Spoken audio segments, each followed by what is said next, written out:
Good morning.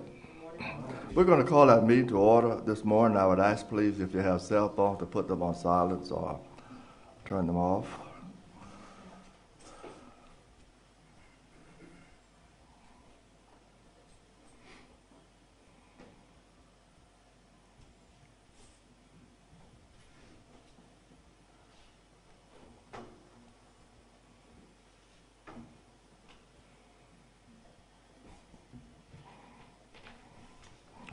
I would ask you to stand, please. We will have pledge of allegiance by Councilmember Reed and prayer by Councilmember Malinowski. I pledge allegiance to the flag of the United States of America and to the republic for which it stands, one nation, under God, indivisible, with liberty and justice for all. Take a brief moment of reflection. We have important matters before us today, and as usual, some may involve strong views and difficult choices. Let's commit ourselves to listening carefully, speaking respectfully, and staying focused on what best serves our community. May we be guided by clear judgment, fairness, and integrity in every decision we make.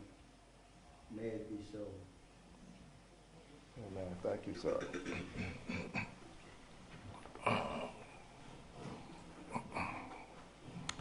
I'd like to welcome each of you this morning. We especially appreciate our Green Space Board being with us this morning as well. And just know we appreciate all that you do for making our trails possible in our community. And we have one thing on our agenda this morning, and that's to talk about grant paperwork with GDOT, project framework agreement on the Horse Branch Trail. But before we get started, I'm going to ask Monica, if she would, to just give us some background on how these grants work and how we're able to get these grants for our trails and the benefit it is to our trails, or have someone from the Green Space Board to talk to us briefly about the hard work that they do to make these trails happen here in our community, and how well they're used, how the community really use these trails, and how important it is to have these trails in our community. So you want to begin, Monica? Or? Yes, sir. I'll start with more of a fact-based approach to why we are where we are. And then if the thank y'all for coming. Didn't know you were all going to be here. That's great. They got the invite. They were also all present. It's never happened at our tree giveaway on Saturday, as was Eric, who always comes. So we're very grateful. And I would be remiss if I don't start off with a public announcement and say, it's Tree Week, people. Pay attention. All right? So go to the website if you haven't gone to the website. But I'm grateful. I don't know that they were prepared to speak, but I'll certainly defer to them at the end so that they can give you their viewpoint, which may not agree with staff's viewpoint. And that happens. Okay, so I wanted to start off. This is a presentation I'm working on preparing for the Green Space Board itself so that I can review all of their grants, because more than one grant may be threatened by the fiscal austerity that we're trying to address. And so these are the 5 grants that my department is currently managing. There are 2 TAP grants that are trails, the Gateway Connectivity Trail and the Horse Branch Preserve Trail. The other TAPs that I hope I might have an opportunity to share with you later are all sidewalk projects, but I'm not going to address those today, and nor am I going to address Gateway since it's not on the agenda, okay? But I just want to give you the smattering of all the trails and all the other grants that they are currently have written and my department is managing. So the first one we're going to talk about for them, if my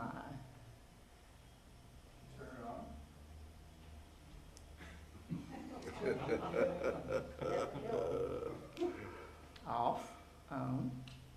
It beeped that time, so maybe it's happy now.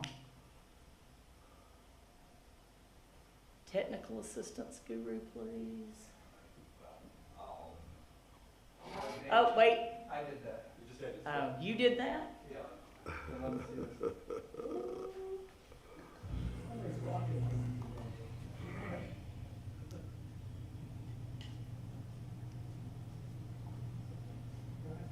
Oh, okay, go ahead. So I'll talk about this one for a moment. So Horse Branch Preserve Trail is a GDOT grant that we have been offered. It is referred to as a Transportation Alternative Program grant.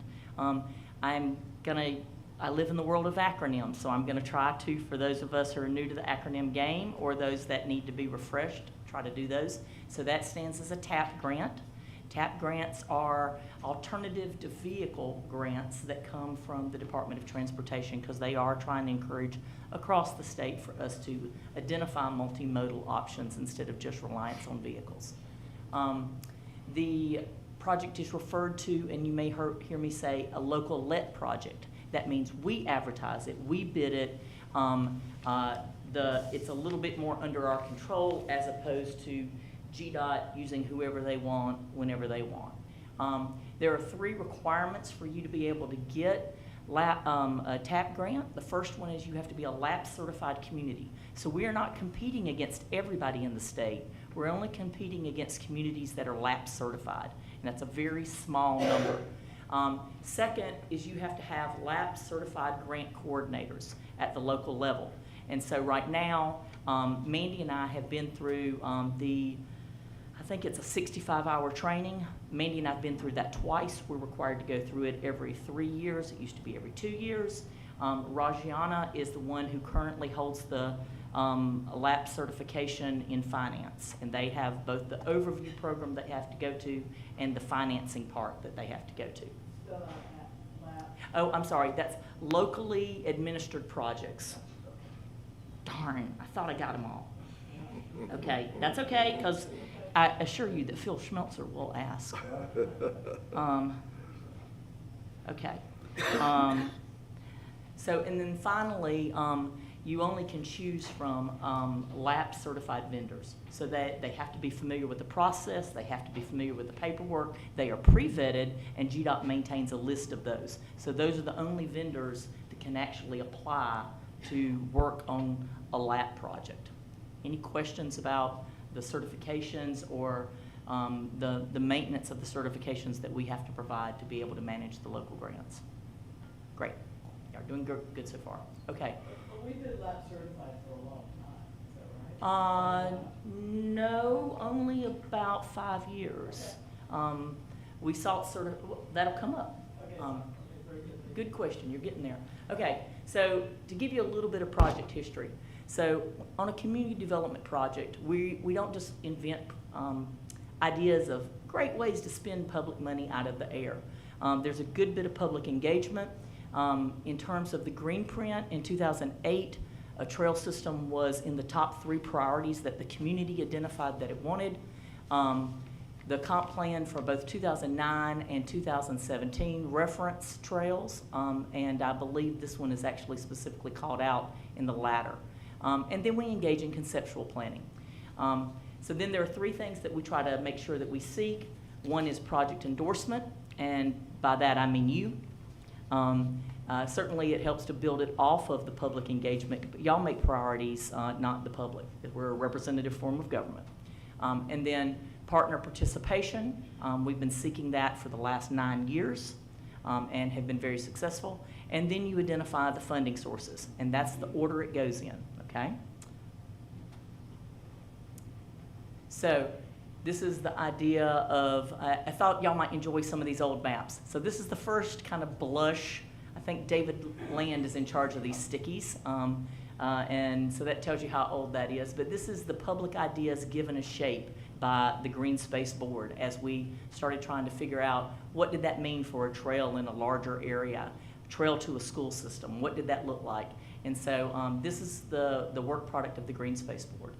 So then you see staff and professional engineers start looking at it in terms of a feasibility plan.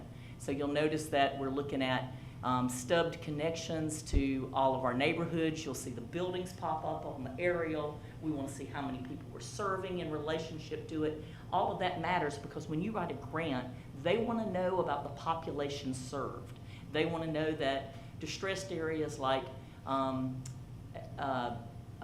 more of our modest areas like Green Meadows, Bramblewood are connected, as well as Veranda Park and Valley Farm. They don't want to see only one type of neighborhood that has the opportunity to take advantage of a city asset. They want to see multiple communities and populations have an ability to participate in a community asset. So this is the feasibility.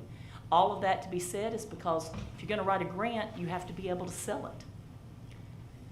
So this is where concept planning actually takes shape, and we start putting it on a map so public officials can envision it, and so we can start selling it at meetings. This has been to Kiwanis and Rotary and garden clubs and you name it, it gets broadcast out there. And I will say that I've been very grateful that the appointed officials have done the yeoman's share of the broadcasting. So I was there when Phil presented it to Rotary, and we have a fine set of appointed officials that are actually sharing their intent and telegraphing that intent to the public. And here's what we envision. So I wanted to give you some visuals of what the trail would look like. So there are primitive trails and hardened trails. This was envisioned as a hardened trail, not all of it, but parts of it. And it was envisioned as a side-by-side, where you have an asphalt piece and you have a gravel piece. And that is because joggers do not like to use concrete, and gravel is a little bit easier for bicycles, I mean not bicycles, but pedestrians instead of bicycles. So it's envisioned as multimodal and ADA for at least the trunk line of it. So then you start selling it to your partners. This is the actual cover sheet of the pitch to the Board of Education. And so there was a presentation. Phil, did you put this one together? I don't recognize the picture, but I remember presenting. Okay, so I might have put the presentation together, but I think Phil did the pitch. So you start identifying your partners and figuring out how to leverage your partnerships. Because when you apply for a grant, right after the skin in the game question, right after the did you do public engagement question, it's followed by who are your partners and who's playing, okay? So I'm hopefully trying to convey to you the 2.5 years of grant prep that precede the 6 years of a trail grant. So here is the assembly. We were actually fortunate enough to kind of think ahead and actually do the assembly of all the parcels. I've had one elected official question whether all the parcels have been conveyed, so I want to make sure that I run down those. There are a couple of XX numbers in there, and that's because those were privately paid CEs that I want to fill in for green space, but honestly, I love y'all, but Sunday I didn't have time to run that down. So I made sure to run down the public numbers. So the first parcel was acquired by the City of Madison. If you remember, that was in front of Valley Farm. It was a tract that was 4.87 acres. The ID is there if you want to identify it. I'm happy to share the presentation because it'll be shared with Green Space and the press. So if you'd like to look over this, you can. So 4.87 acres was acquired by the city. That acquisition was in foreclosure by the Bank of Madison. They gave us a good deal on it. It was appraised at 90. They sold it for 64.5. Don't tell the bank auditors. What was great is Valley Farm funded $10,000 toward that, $5 toward 5 and 16 and 5 and 17. And then we also did go ahead and protect that because city councils change, and then they decide green space assets you've worked hard on are surplus, and so CE protection is important.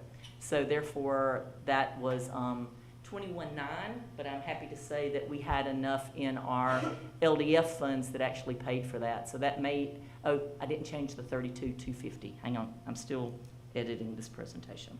32,250. CE is conservation use. Crap, yep. What's LDF? Local Development Fund.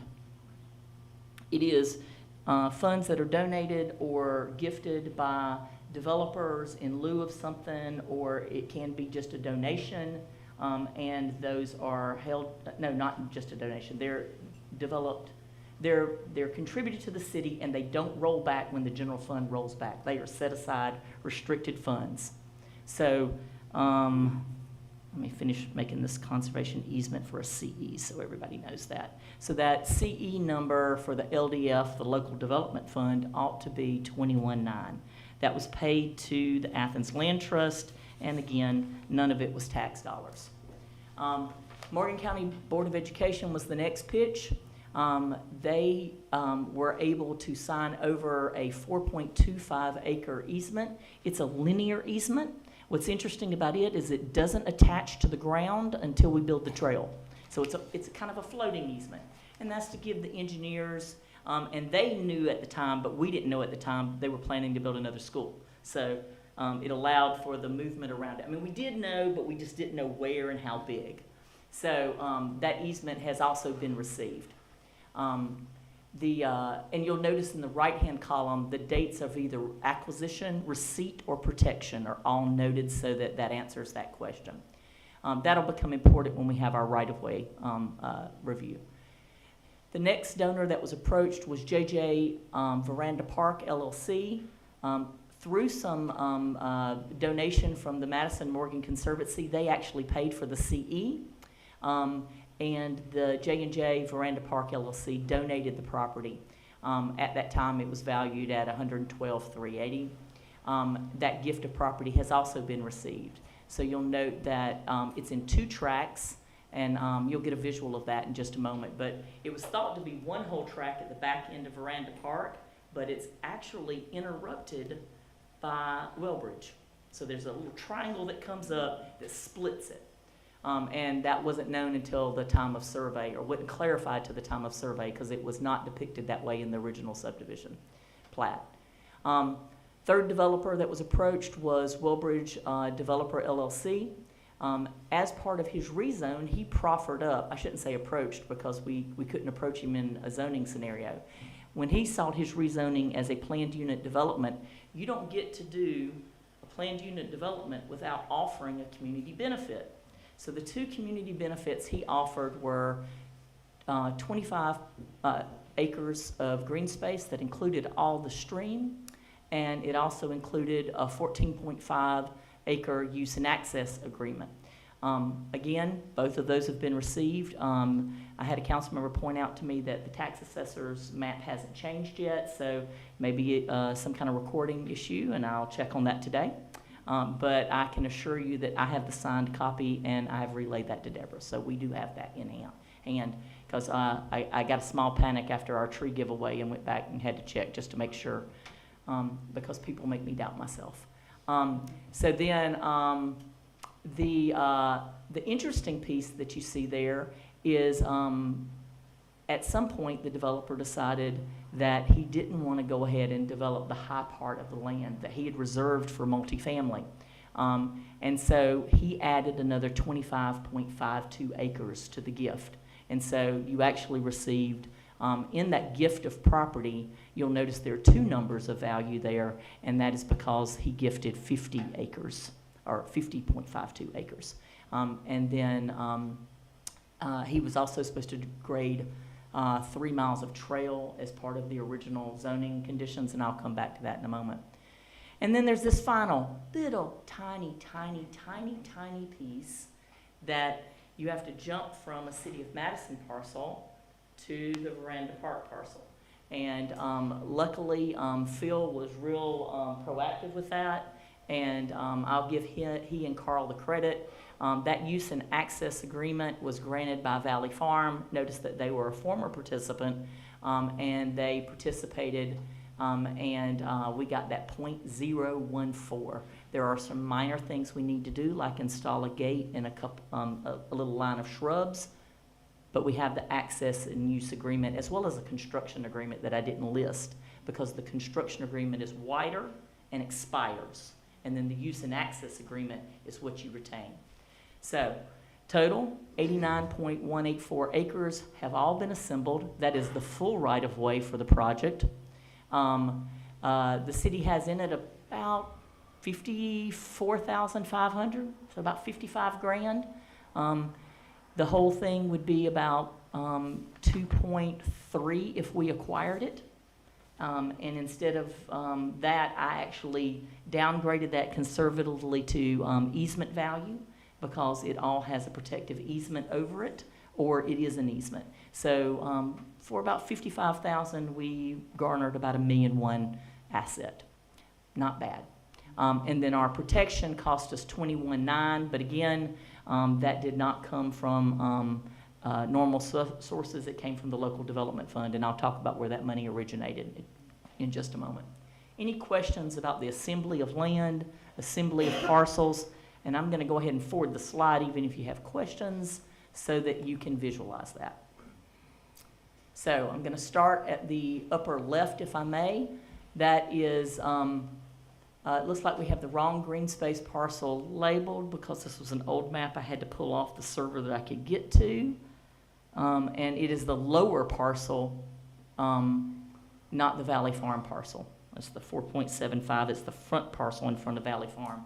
The reason they participated is that could have actually been divided by current zoning into 6 lots. And so they were eager not to see those 6 lots in front of their green space. So they participated for that reason. So it is the lower road frontage parcel there. And I'll get that corrected before the green space and the press get this. You'll see it goes through the Conrad's land or the Valley Veranda Park land, which is gray. Both of those parcels are gray, so you can distinguish them from the other. Mahoney, who is Wellbridge or Hill Point, there's lots of names for him, is the green land. That's kind of a chartreuse, if that's possible.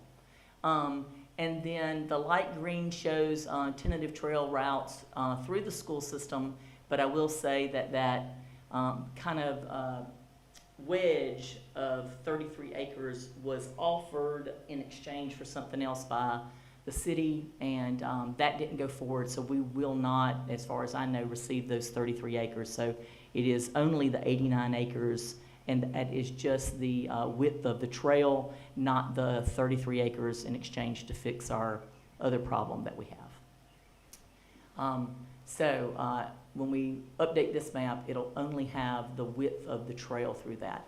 So basically, you see the summary there, market value, easement value, the sources of the actual acquisition and the protection, the conservation easement. Those conservation easements are held by ALT. They inspect them once a year. If we encroach on them, if somebody else encroaches on them, they have already been funded with a stewardship fund to sue the person who encroaches. ALT is Athens Land Trust. Yes, yes, yes, yes. Clarify. No, this is good. This is an exercise. Y'all are my dry run, so you're the guinea pigs for the final presentation.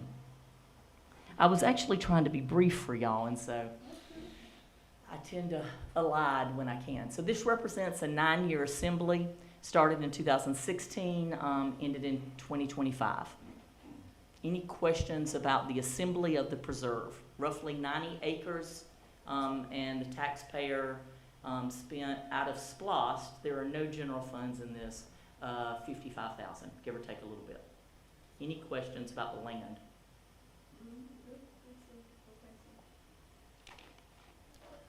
Okay, so based on that, that positions us really well to ask for grants.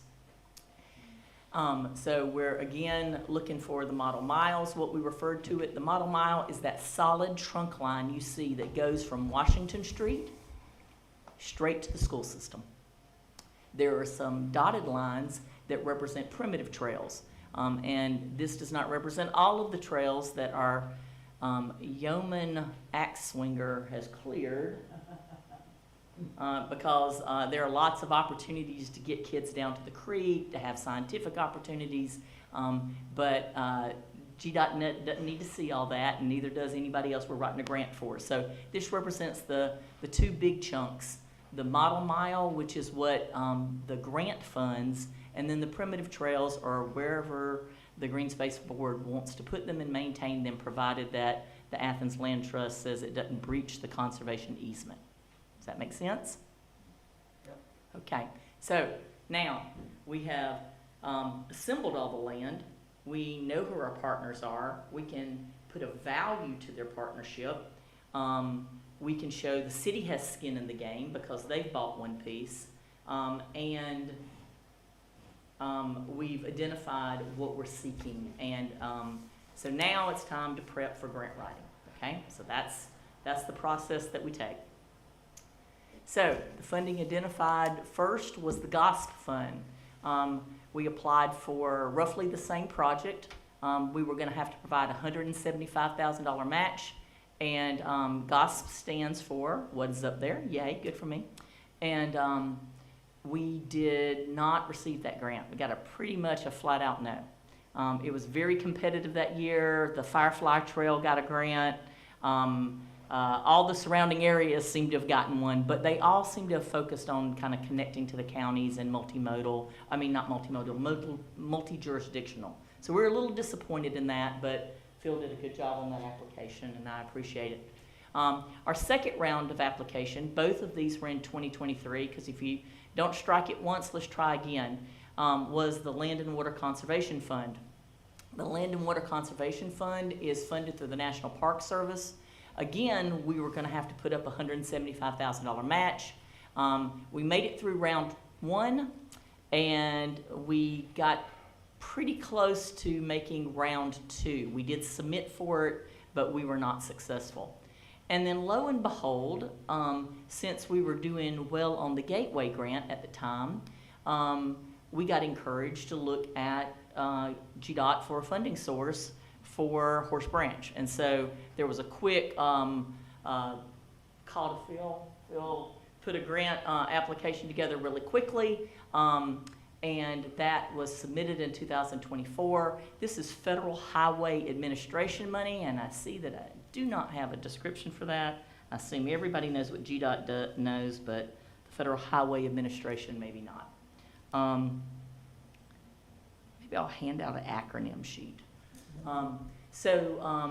The difference in this one is because the grant match is so superior with GDOT that it's an 80-20 match. So therefore, the $175,000 match we would need to the other two grants was actually reduced to $126,000, which was great.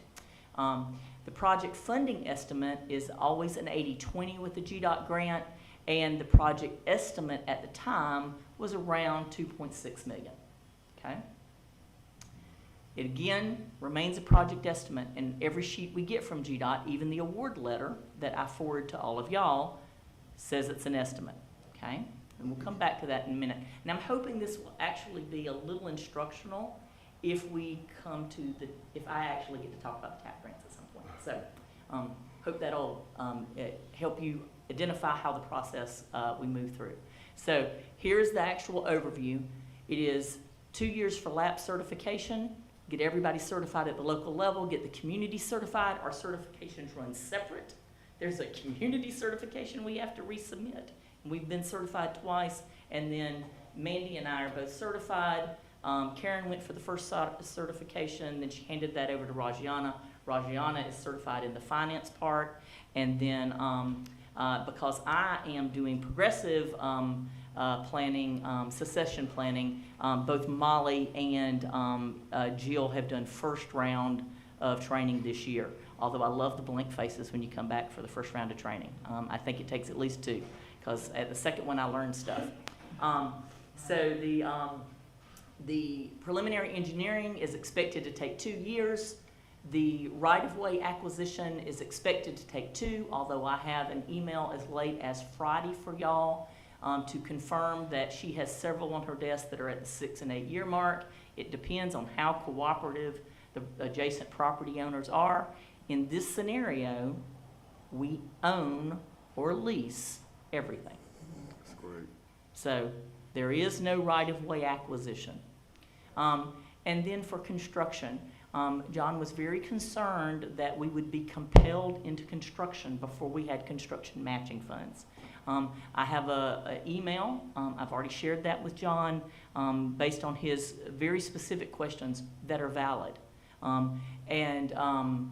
She said, this is Felicia, I wish I probably have it with me, but she's the GDOT program coordinator for our program, and she says that anywhere from 2 to 20 years is common because people get shelf ready waiting for additional funds, because there is also no guarantee that the federal government will have funds or even exist at that point. So it is possible.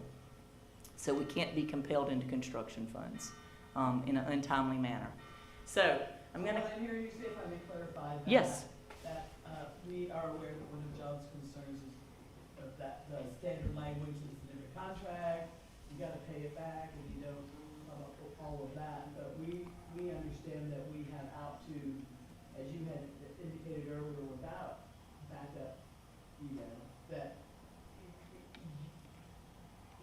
they're not gonna hold our feet to the fire in 2 years if we have it constructed. So we now have in writing something to say between 2 and 10 years is completely normal. Right, so just to be super clear, Friday's email was to confirm the right-of-way acquisition was 2 to 6. I provided several weeks ago, in response to John's concern, the 2 to 20. Okay. That was a concern expressed. We've started meeting on this in November, December 4th, if I remember, and that email was provided by not only our project supervisor, but she went to her supervisor, who has the GDOT title behind her name, to prepare it in writing. I see. And so we've had that for several weeks. I see. So you sent that email to us as well? I haven't sent it to you, I provided it to my supervisor. So we need that. I would like that email. I have it with me today if you'd like it. I'm trying not to undermine anybody, I'm just trying to say that those confirmations have been received. Thank you. You're welcome. And that applies to all TAP projects, not just to this one. Okay, so I wanted to break down what we receive. In our, we received the award in July of '24. So when we received the July award notice, there's this specific table in it, and it includes everything but the source and use. So when we get that table, what we see is the programming that GDOT is expecting. They're thinking 25 for preliminary and engineering. You can see that they've put in 2 years for that. They anticipated looking at it that since we'd already acquired all the right-of-way, but at the time, I think we were still trying to tie down Mahoning. So they put a year in there for acquisition of right-of-way, and then the construction numbers are also in there. One of the things that I think is confusing is they call it a cost estimate instead of a project total. I hate that. I wish they'd just call it a project total. But if you'll look down the left-hand column next to the time frames, you'll see the project totals. $630 for preliminary engineering, $100,000 for right-of-way acquisition, and about $1.8 million for construction. Those are cost estimates, and at the bottom of the award letter, right underneath it, it says very clearly that those are estimates at the time of the award, because we all know that construction materials and contractors continue to change their fees. After we conclude each phase, there is a re-estimate done before we proceed to the next phase, every time. So there should be no surprises. However, it is a fallacy to think that you will get an exact number on the front end of any project, just like with our capital projects. If y'all award a sewer plant, it's not going to be what you award. It's going to continue to creep. It's going to have in-the-field processes, and there are going to be creeps because of the time frame that it takes. Long-term projects do have that funya to them, so just be aware. Yes, sir. Mm-hmm. Is there a way for us to put caps on those increases? No, sir. Mm-mm. Because when you do Federal Highway Administration projects, they are not a lump sum bid contract. What you do, and it's required for all Federal Highway Administration projects, whether it be these or any others, you are required to do RFQs so that you are not discriminating and maybe providing favoritism. So all of them require an RFQ process. So you look at who's qualified first, they give you their hourly rates, and then you do an RFP. And the RFP is competitive, and it's among their qualified vendors. So then when you do your contracts, it is broken into 3 phases, and we'll cover those. And the 3 phases have exact numbers for each phase. Okay, and that's because they're issued at the time of that contract agreement. So, if I could ask, so that's kind of the explanation for the gateway connectivity preliminary engineering cost overrun of the 50,000. To Jim's question, we really can't predict ahead of time exactly what things will cost. Yes, sir. There was such a lag time between the initial award and the start, and they knew they underfunded it. They have agreed, and I don't want to get into the gateway because y'all have not asked me to get into that, but since you brought it up, I will just Just say. as an example of what could It happen is an in this example. project. The email confirmation I have from the right-of-way lady, I asked her to use the gateway as an actual example. Since Horse Branch hasn't started, I said, could you use Gateway, since it has started and it is a trail project, could you use it as an example of how this one might cash flow, what it might need, and where the creek might be, so that y'all can see that. And again, got that letter, email Friday, and I'm happy to provide it to you. John hasn't received that yet either, because I got it at 5:30 and nobody else was here, so y'all will get it this morning. So let's see, train of thought, where was I? Okay, so you'll see the federal match in the middle column. So the federal match represents 80%. And you'll notice that they put TBD in the local match because they don't know, because there will be cost estimate revisions. So that's what we see. We see that the local match that is required is 126, and the 126 is expected to be, I don't want to say, I'm not a finance person, so I won't use the right word, but earmarked, obligated, at the time that you sign the PFA, which is the Project Framework Agreement. And so at that time, what we did is, of course, look at the T-SPLOST budget. There was $500,000 allotted for trails, and you'll see the three that were on the breakdown of the sheet that I received at the beginning of T-SPLOST 1. 200 for the Trailhead Depot, 125 for Tanyard and Gateway. I think it technically says bridge crossing, and that's the Tanyard one because it goes from behind the pond all the way over behind Richter Cottage up to the cemetery. And then you'll see the third project was 175 for trails, and I believe that was miscellaneous trails. At the time that we were looking at the first two grants, of course, 160 was coming out of the 175, and with the funding source shifting to GDOT, that dropped down to 126. So I had no concerns that we would be able to cover the obligation. Any questions about that? So we call that source and use of funds. So we identify the source and we identify which project it's being used on. We were hopeful that that extra 50, and this is, and the we I'm using here now is Green Space. I have several we's. So this we was with Green Space. We were hopeful that the remainder of that would be able to, because it was dropped down, would be able to repair the cemetery trail that they've been waiting a little bit of time to get the cemetery trail repaired. So, yes, ma'am.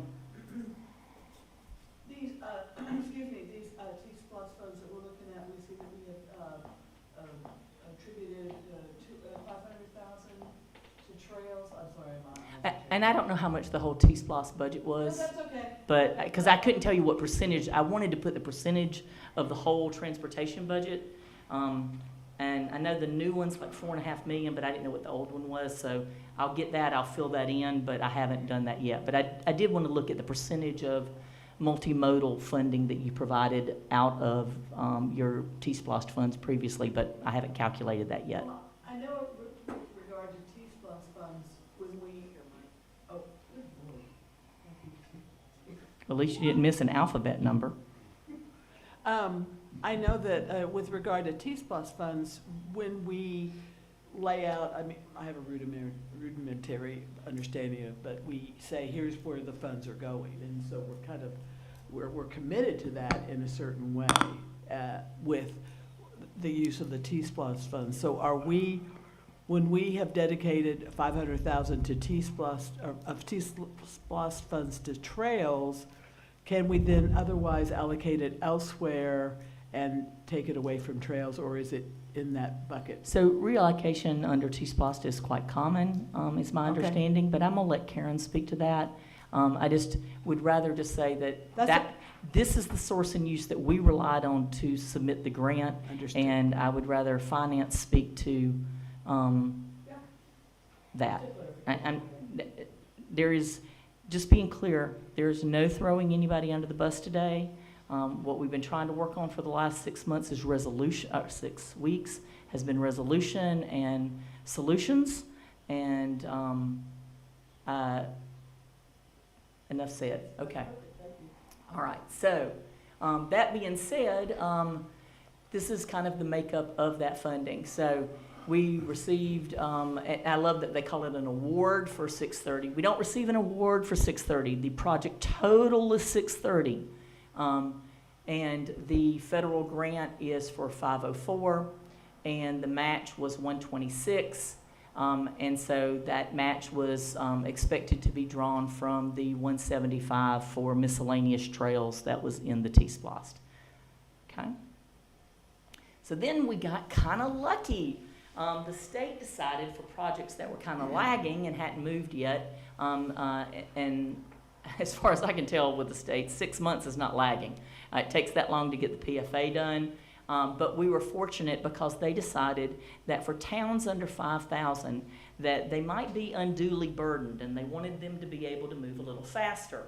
So they also saw, I think, from the Gateway that they had underfunded engineering. So we received a second award letter on the 27th of February last year, and they upped the project total to $800,000, and they said, oh, we're going to up that project total to $800,000 because we think engineering is going to take that much. And the feds will provide $640 now, and the state's going to kick in the $160. And so the $126 obligation for the city went away entirely, and the state provided the $160. So again, we saw that as a bonus, and we're kind of excited. That was unsolicited, and I will once again thank Eric for the credit I got, but I had no idea that this was happening or could be considered because my hand would have been out. My father has always said that my hand is my most prominent feature. But I had no idea that they would do that. It came as an email, and it came as a big surprise. So therefore, that award has also been sitting on the table. You'll notice that I've gone ahead and pushed out the timetable. One of the things John said y'all might have good questions about would be the timetable. So they were planning on us doing the contract in 25. If we do the contract, y'all sign the PFA now, we will not get started on engineering until 27. Or we will not finish it to the end of the fiscal year 27. So that's always important because Karen is always asking me where the money laps over fiscal years. So I tried to make sure that I pushed that out. And the reason that also matters is because we have now been told that we must proceed as far as the right-of-way agreement. And that's important. That's why I put it in blue. They consider that the culmination of the engineering process, not right-of-way acquisition, to be clear. That is a different animal. It's right-of-way agreement. Right-of-way agreement is what they want you to proceed to because they see that as a closeout and a continuation of the project. So I pushed that out to 29 using the 2-year estimate. I think that is a given. Still no re-ups on the estimates that we've now received. We have hit the end of preliminary engineering on Gateway, so we've gotten a re-up on the estimate, and it shifted by about 20 or 30,000. Again, this is on a project where we own all the right-of-way. I'd be very surprised if we have 20,000. There are a couple of things that you do. You pay for closings. You pay for appraisals. We're not going to have to do any of those. You pay for title certifications. That's being done in-house by Tony Powell. So I'd be very surprised if we have 20,000 or if the feds have to commit 80,000. But they don't block it at 0. So you do have to block something. And who knows, maybe there's some title insurance they feel like we need or something. So that is in there. And then construction is still the number that they gave us, but this time I thought I'd put to the side the estimate of what our participation would be, because there is this looming specter of when we might need that money, which is 2030, and what that money might look like, which is 372. And I need to put a closing parenthesis on that. So a question on that, Monica. So Yes, sir.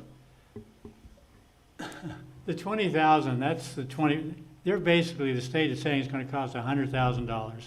Yes, sir. Simply to verify that we own the land, we have the legal agreements in place to access the land. $100,000 just to verify that through what is required in the contract is a state licensed company that does that kind of work. That seems like an appallingly large number just to kind of do title searches and look at agreements and.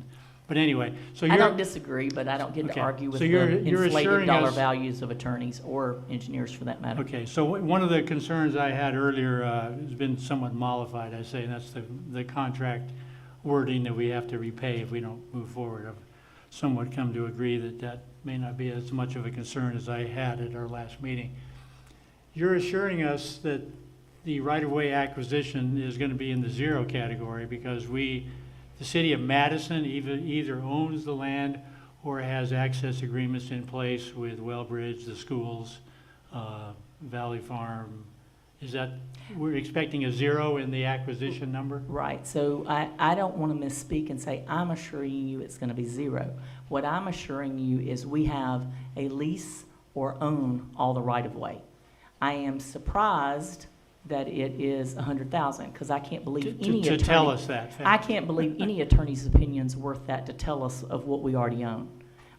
So I would anticipate that it would be lower, but I'm not going to assure you of Okay. something that I can't factually document. I like to make fact-based decisions. All right, thank you. As you see that, again, that 20,000 was not considered cost prohibitive, as I still believed there was 175,000 for miscellaneous trails set aside. So that was around October. It might have been a little bit before that. So we received the notice in February, and by October we had the PFA in our hands, and it was forwarded to the city clerk. So that kind of leads us to where we are. So here's the timeline. You see the award was first in July. The council reviewed the project in September of '24. We got authorization from the feds. That's when the money is actually there. Look at that lag time from September to January. That's because the federal budget gets funded in October, so you don't actually get the authorization to proceed with funds until January. And so that means, and I see that I've got spelled wrong in the next line, good for me. You see that that means that we don't get to proceed. We didn't get an immediate project framework agreement, and then they slapped some more funds our way because they thought the engineering was short. And I think that is to GDOT's credit that they were looking around and noticing that the engineering on all projects was coming in higher. They had made several other supplemental awards even to our sidewalk projects, and they looked at a gateway, and they said even trail engineering is running higher. So they did up that award, which pushed the project framework agreement out. So from February to October, it was all about who's going to sign it, when are we going to get it there, and lots of meetings to that effect. So here's where we are. We are still seeking approval of the PFA. I have put that forward in November, December, and January. And rightly so, John is concerned about how all our grants are moving. I got asked if we were risking GDOT's disapproval or disfavor, or if we're risking the grant if we don't accept it soon. I do think that we're getting close. It's been a whole year since they've ponied up to pay for all of it. So I do think they're getting a little frustrated with us. And so even if you sign the PFA, just to give you a feel, we're not going to be looking at starting the PE for the request for qualifications, the RFQ, until around July. and then we wouldn't finish the preliminary engineering till January of '27. So when asked about time frame and money, the potential 20,000 would not be necessary until February of '27, maybe. And I've been told that we can also slow roll the project. I caution you on that. The more we slow roll, the more inflation will catch up with the project. We continue to see that. However, we do own all the right-of-way, and paying $100,000, the attorney ought to sit down and review them the same day, in my opinion. But we have all those ready to go, and that's what we're talking about. So I want to kind of talk about how the reimbursement works, because I think that the last time it got pulled from the agenda, the concern, I had submitted it following my direct report to John, to the clerk, and then got a phone call and said, no, we're worried about cash flow. Also not in my world, so I can't speak to that, so that's actually a Karen question. And so what I want to talk about is cash flow. I was asked to look at cash flow, so I did that. I went back and looked at the Gateway, which is a trail project, and looked at the invoicing per month. The invoicing per month can range anywhere from $8,000 up to amount around $35,000. I provided a full spreadsheet on a month by month, and how long it takes it to get, CMS, how long it takes to get reimbursed after submitting it to CMS. So the way that reimbursement works is Mandy handles all of that. That comes in from, we get an order from our vendor, an invoice from our vendor. She processes that. I know Fred loves to see these. She processes that. It gets checked to make sure that the 80/20 is right. It's an ongoing sliding scale to make sure that it's 80/20 every time. It goes to our project manager. They review the invoice. Then it comes back to us. We have to chase Fred down. He's always very available, thank you. And then we get that signed, and it gets put and uploaded into the CMS system. Once CMS gets it, it is about 3 weeks usually on return where it comes back and it goes to Rajiana and it gets deposited back into the T-Splost account. So on average, looking at those, they are about a 25,000 float per month. However, there were some that were more than that. So I didn't, Jim will appreciate this, I didn't do average or median, I did mode. And and for those of us who all remember basic math, mean, mode, and median, because I wanted to look at what was the most prominent invoice. We also can work with our vendor in advance to make sure that we can do a not to exceed on a monthly invoice, and they are very willing, we've seen with engineering firms, to push and hold something 10 to 15 days as necessary to the next invoice if they need to, so that we don't exceed that cash flow concern, because that's I was hearing it's 100% funded, but we can't cash flow it. So that I tried to address that too. So I hope you hear that I've tried to be responsive to the concerns that I heard. The PE, the thing that y'all see 3 times, and it seems, I don't want to say scary, but it seems like it's always one more thing, one more thing, one more thing, is because the preliminary engineering is task ordered in 3 bulky pieces. There's task order 1 through 3, task orders 4 through 6, and then a task order through 7 through 10. And occasionally, we hit a change work order. And with Gateway, we've hit 2 of those. And so I'd be happy to review those if I get a chance to speak about Gateway at some point in the future. Those are usually from in-the-field conditions that could not be anticipated at the time of the grant. So there's a historic resource, and you needed an extra archaeology survey. And you're like, huh? It's in the middle of the woods. There's archaeology there? Yeah, sometimes there is. For instance, one of the sidewalk projects, they've found extra utilities in one of the right-of-ways, and they need some bores, okay? So those are not uncommon. Those are not unanticipated for capital projects. That's how big projects work, okay?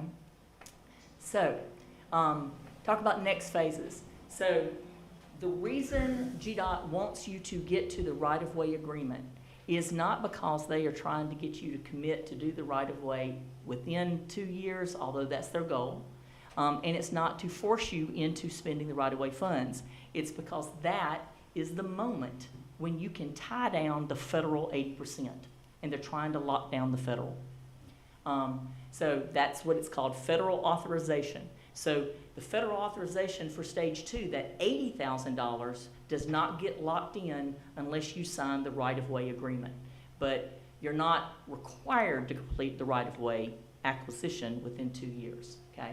I don't say that for this project because there's nothing to acquire, but I say that because I know that we're gonna have that concern with other projects, okay? Repeat that again? Yeah, okay, so when you sign the right-of-way agreement, GDOT, by the email that got sent Friday, is hoping and anticipates and plans for you to start acquisition and finish it in 2 years. But there are projects that never meet that goal. There are some that are 8 years, there are some that are 6. The lady that I was talking to said she had several on her desk that were at the 6-year mark. You can slow roll acquisition. The monies that are the match, the $20,000, is not required to be cash on hand until the moment you acquire the first parcel. So when Rick, I think you might have asked the question in the council meeting, when do we need the 20? You need the 20 somewhere between 2 years and 6 years. And I would be understating it if I didn't say that I left that meeting very concerned that if we don't have 20,000 in 6 years, then we got bigger problems than I'm thinking about. Okay? So, so those are, the money is necessary when the first parcel is acquired. Until then, it can be a budget number, a fundraiser number, or whatever. So the local match and source determination. John asked very clearly, where did the 20 come from? Where is the 20 coming from? I want to be very clear that I had submitted it for John's consideration 3 months in a row. I would have never put it on the agenda if I didn't think it had the manager's support. I don't need to get in front of the public and be told I'm an idiot, right? I mean, he didn't say that. I'm not saying that he said that. But none of us need the embarrassment of not being able to fund a project, right? So if it wasn't ready to go, I wouldn't have put it on the agenda. So, or wouldn't have asked for it to be on the agenda. So when it proceeded to agenda, I assumed that that must have been identified. Karen and I didn't work on that one because we specifically worked on the gateway. Because the gateway actually has a problem. There, I don't see a problem with this one, but that could just be my viewpoint, okay? So, the right-of-way is where we secure those funds. You'll see the match there. It ends up providing the local match, but if we need that 20,000, where's it coming from? I still believe that expenditures will be very limited, but if we need the match, where does it come from? So, here are my solutions, or at least some of my solutions. I wanted to provide you some because I haven't received any yet, but here were my first thoughts. Some of these have already been rejected because we don't have it, but I wanted to kind of show you the line of thought that planning staff goes through when we look at it. So my first suggestion was we use 20 out of the 175 that had been reduced to 160 in T-Splost 1 that was supposed to be allocated for project when y'all approved the project in September of 24. That 160 was replaced by the state, but Karen is getting me a revised list of where all the T-Splost expenditures did go so that I can identify what trails money is still there. My understanding is there's none, but I'd like to actually understand that a little bit more, and I've asked for clarification. Number two, my next thought was confirm the $500,000 for T-Splost as a whole for the trails. And I know that 100 has been spent on the trailhead, but where's the other 400? So if it's not available in the miscellaneous trails, is it available in one of the other of the 3 trails projects? Because there was actually 500 set aside for trails. So the third idea was to reallocate T-Splost funds from another community development transportation project. Like, for instance, the DDA was on there for the North Bull Street extension, the road that would continue the extension past the depot up. I think there was a 250 for that, and could that be reallocated? All of those I have brought up in the last 6 weeks, and I was told that none of those funds are available. And that's not criticism, I'm just saying that I know things are tight, so I'm sure it was reallocated for some good reason, or maybe some other things other than trails. But my first thought is, if there are other community development projects that we're not going to do, can we scratch those and move it to this community development project? Again, not looking at roads and streets, looking at, well, I mean, I guess technically North Bull is a street, but looking at the ones that are elective, not street repairs and things like that. So my fourth suggestion was to examine the miscellaneous trails funds that were allocated in SPLOST 8. There, under the parks, there was a line item for miscellaneous green space improvements. And the last time we had a conversation about trail improvements and where the cemetery trail money was going to come from for repairs, that was one of the suggested items. So there is that money in SPLOST 8 that could be reallocated, but that's for y'all to do and reprioritize, not for me. I'm trying to point you to some directions. That's it. Sure. Number 5 would be to consider existing obligations when approving the T-SPLOST Fund 2. I'm not suggesting that, given our current financial state, that y'all fund it at the $500,000 or whatever percentage. I still want to do the percentages on that for T-SPLOST, but maybe it's half of what was allocated last time. Even half of what was allocated last time, knocking it from 500 down to 250 would certainly relieve some of these concerns, but maybe we don't maybe we deprioritize trails by only funding them by half, but maybe we just don't defund them. So that's a possibility. Here are my other suggestions. So I would confirm if any of the LDF funds remain from the sale of city TDRs. City TDRs were sold. I haven't received a most recent report, but as of April 25, there was about $9,000 left in the local development fund from the sale of TDRs. We've used some of it to pay for the CE on that first tract we bought from Valley Farm, and I think we've used some from survey work for maybe 1 mile or another green space. But if I can get a report on that, maybe there's some left there, and that would be a viable option. Number 7 suggests that over the next 2 years you market the remaining TDRs. You have 4 left. Green Space can recommend to you their sale. If those were sold, their funds are reserved by ordinance for green space only. So it's not like we can use them to fix another problem. They're only for green space. The last one sold by DDA sold for $12,000. So I conservatively estimated that there's 40 or 50 there if those 4 TDRs were sold. So that's a possibility. You also are entitled to sit on those and hope that they go up in value. If you're looking for quick cash, John's told us to think outside the box.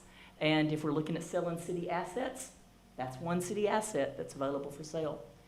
Number 8, utilize the LDF funds recently provided by the Wellbridge developer in lieu of his grading Horse Branch Trail.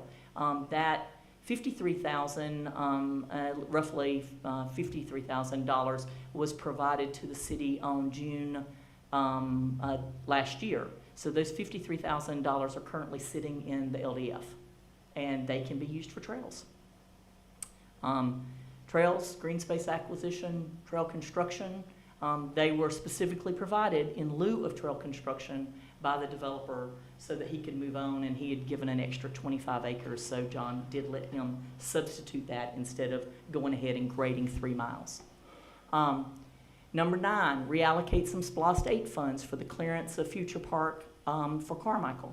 On Carmichael Drive, we received a $250,000 donation of land, which is land banked. It is merely land banked until the population on that side of town grows big enough for actually to warrant its development. The way I would explain this is Gilbert Park is a good example. It waited from 1991 till 2012, 20 plus years, for the first improvement. I mean, we dropped down some picnic tables there and put in a parking corral. I always love the parking corral thing. But that 20,000, 200,000, I think it's 200, could be reallocated. I did provide that information to John as a suggestion for any shortfalls that he was looking at in SPLOST if that needed to be reallocated. Number 10, market, sell, and utilize 10% of the proceeds for the 40-acre industrial tract that we have, that we're sitting on. I've sent a couple people to John. He wants to hold on to that for a while. I understand that. But without planning's intervention, that would have been a 40-acre conservation site. At the time of donation, it was appraised at $10 million. I don't think you'll sell it for $10 million, but even if you sold it for $5 million, and it is the only site in town that still has rail, $5 million would go a long way to helping us solve our shortfalls. So I'm not addressing the rest of the budget because that is not in my lane.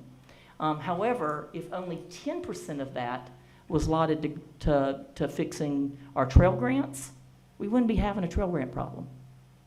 And that money was, if anybody calls and tells David Land that I worked with Jack Bone to make sure that wasn't a conservation easement, I will hunt you down. He luckily had left town before that came in. Number 11, we have had a concerned citizen that watched the council meeting or listened to the council meeting and has provided interest in supplying the $20,000 if the city funds cannot be provided in 2 years, 2 to 5 year window, and even expressed some interest in construction funds. Although, given the current state of affairs, they indicated that they would not be willing to donate the full amount. They would treat it as a reimbursement because they want to manage the funds themselves until such time as you might need it. That is not in writing. That is not a pledge. That it was an interest that was expressed to me, and I think they approached the mayor first and then followed up with me. And then finally, before we ditch a long-term planning project that was listed as a priority by the community, that is our model mile and our showcase project, and it took 3 grants to get it, to pull in $2.5 million to our community for roughly, and I'm going to round up, $400,000 in improvements. I would think that it would be fair to give Green Space a chance to raise the $20,000 and then work on the other long-term. So those are my suggestions. I tried to give you at least a dozen. So I want to go back over the end. The construction phase can take up to 20 to 25 years. I was told that there were concerns about the ethical and moral concerns of accepting grants that you don't have construction funds for. Then I would really hope that everybody in the state is aware of that, because everybody does that. That's the truth everywhere, because nobody knows that federal funds are going to exist. Nobody knows that local funds will exist. And so that is not uncommon, and I'm going to disagree with the aspersion that that would be morally and ethically bad behavior. Let's see. So, to recap, here's where we are. We'd like to see a project framework agreement signed so that we can secure the 880 funds for federal dollars, and that would be the return on investment for about 20.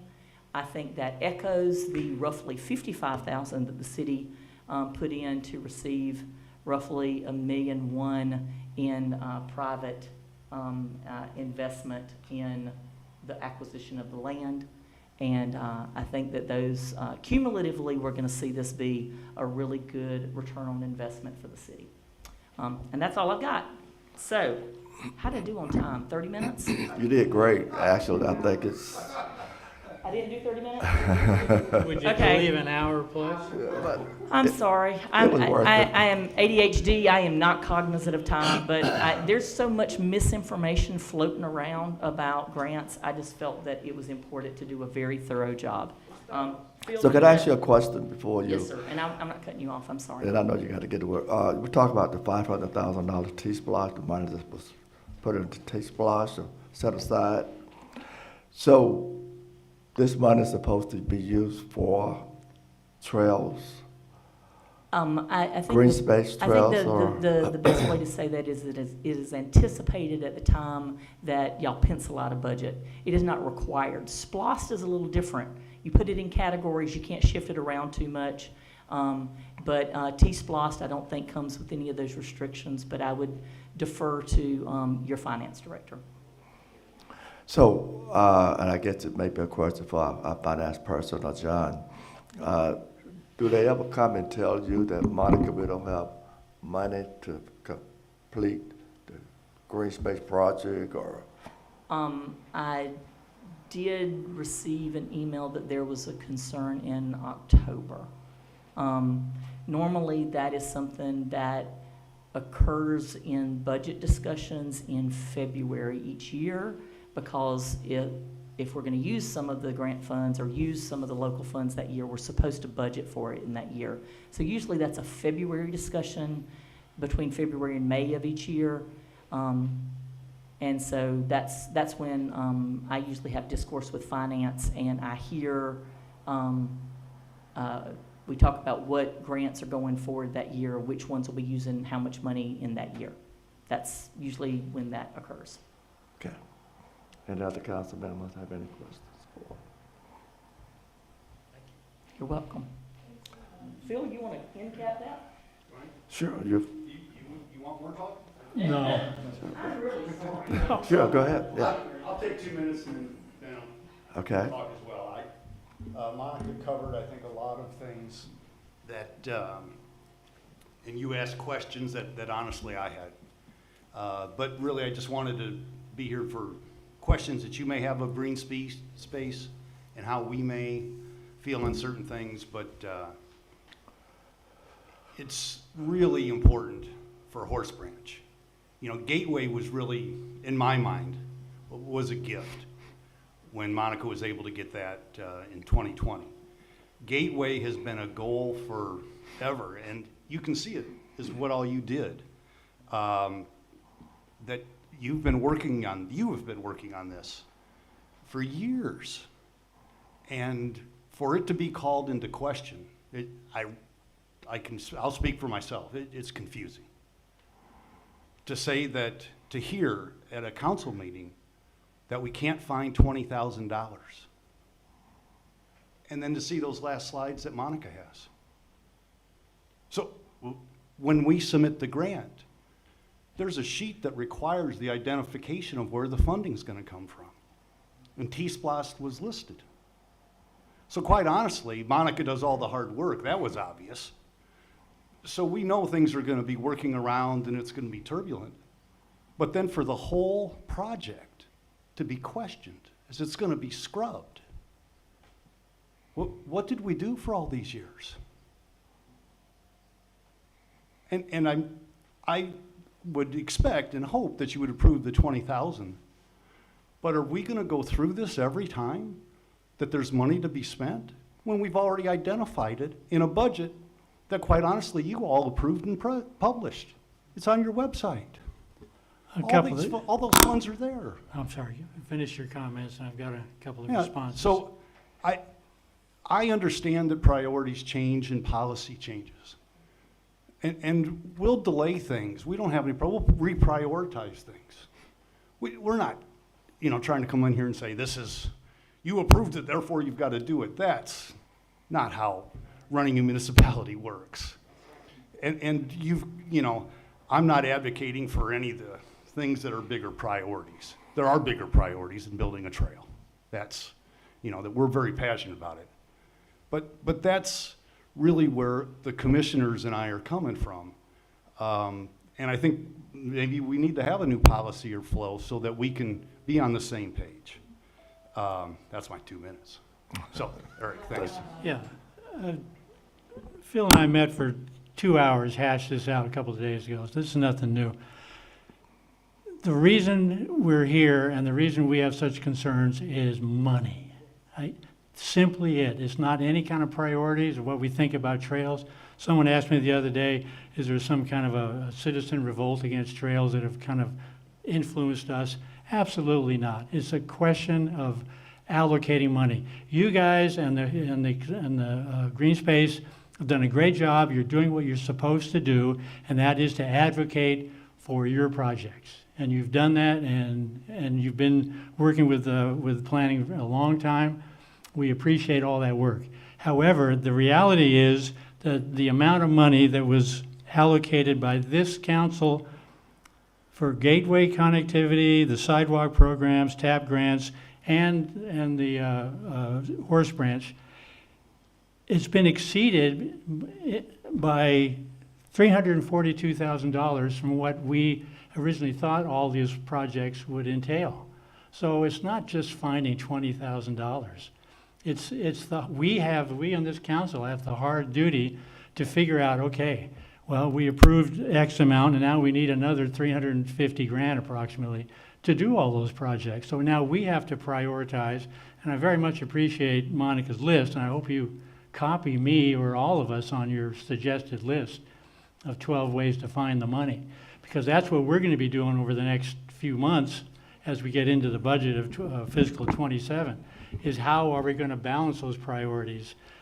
The money was allocated through T-Splost, as Betsy asked, but not the 342 grand overages, which are, there's a lot of reasons why that all happened. But so now what was allocated through T-Splost is not enough to cover all our obligations. And now we have to decide the priorities. Where are we going to find the money? What is it, a delay? I mean, she had some great suggestions, and we'll have to look at all those over time. Right now, I'm prepared to kind of, I think of the expression, how do you get out of a hole? Well, you stop digging, but I've kind of put that idea to the side and thinking that the small amount we're asking for now, this project is too important to me personally and probably to this council to put it on the shelf. We need to put it on alongside the other projects that we're part way into and then prioritize them fairly, looking at all of them. But I will say that the next grant that comes by my desk up here, I would like to see a grant for construction. I keep thinking again and again, all of this money is for the necessary engineering. I realize you need that to get to the construction. But please, can we stop with the engineering planning and project promising to our citizens and actually put something on the ground that people can walk on and bike on and... Well, so I understand what you're saying. I couldn't agree more. It is all about allocations. It's not about do we have enough money. It's about where do we use the money we have. That's a policy issue. That's not a Karen issue.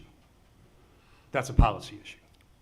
And you obviously all are the policy decision makers. So I agree completely. It's about where we're going to put our money and what's more important for the city in a certain budget period. I just plead that the budget that we're currently operating under as a city has those funds identified. So my question that, I don't want anybody to answer, it's a rhetorical question, but where did the money go that was there? I don't know. But that's why we were frustrated. And I agree, but the simple answer is let's go to construction. We just spend the taxpayer money. We're trying not to do that.